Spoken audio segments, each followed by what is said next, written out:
From there we go to Hogan versus Vince. Hogan versus Vince. A really, really, really good match. Out of the middle of nowhere, Roddy Piper returns. And he comes into there and he ends up hitting Hogan with a lead pipe. He teases that he's going to hit Vince. He ends up going over and hitting Hogan, which would be the start of a feud between Piper and Hogan on SmackDown. But I asked Piper about this when I met him at a convention here in California. And basically, I just told him, that the surprise at WrestleMania was possibly one of the biggest surprises of all time. I mean, especially when it comes to WrestleMania, people always seem to know what's going to happen with big returns. It's in the news everywhere. People are talking about it months ahead of time before it even happens. But when Piper came back, I believe it was his first WrestleMania appearance since he had the match with Goldust at, I believe, WrestleMania 12, the Hollywood Backlot Brawl. And no one really said anything. And Piper said that he agreed to do it with Vince, and he wanted to do it really old school. So he didn't even fly in until Seattle, until the WrestleMania had already started, so nobody would know he would be there. He drove himself into the arena, really just sort of hung around backstage and didn't really converse with Hogan, didn't converse with Vince, didn't really, talk to anybody, so nobody would think anybody was up, and he just slowly made his way down to the ring wearing a trench coat, jumped in the ring. Nobody really knew who it was until he took it off, and you can see the Hot Rod Roddy Piper shirt.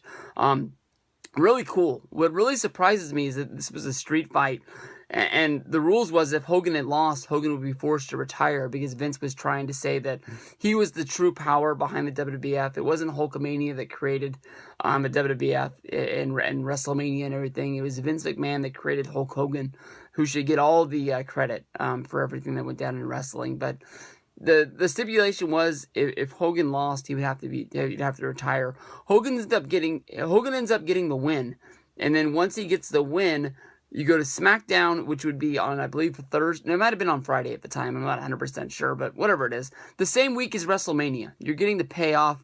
Vince comes out and bans Hulk Hogan from SmackDown. Doesn't make him retire, just says that he can't be on SmackDown anymore. And Hogan doesn't go to Raw. Hogan doesn't leave. Hogan just comes out as Mr. America. And this feud would go on for a few months until Hogan just got fed up with what was going on. And no, I don't think he really wanted to wrestle under a mask, and he didn't really know where it was going. And they had a SmackDown, I believe it was in Madison Square Garden, I'm not sure. And during the match, Hogan kept on taking the mask off to show the crowd who he was, trying to get himself out of the storyline, trying to be smart. But once he got to the back, Vince fired him, basically said, we're done with you. We don't need you anymore. They were able to save the match with editing and actually show that Hogan wasn't showing his face, I believe. Or maybe they did. I can't really remember. And it is what it is. I mean, weird that you would sort of have a big stipulation for WrestleMania, and even though the guy wins, you just have the payoff right there where you basically get rid of him.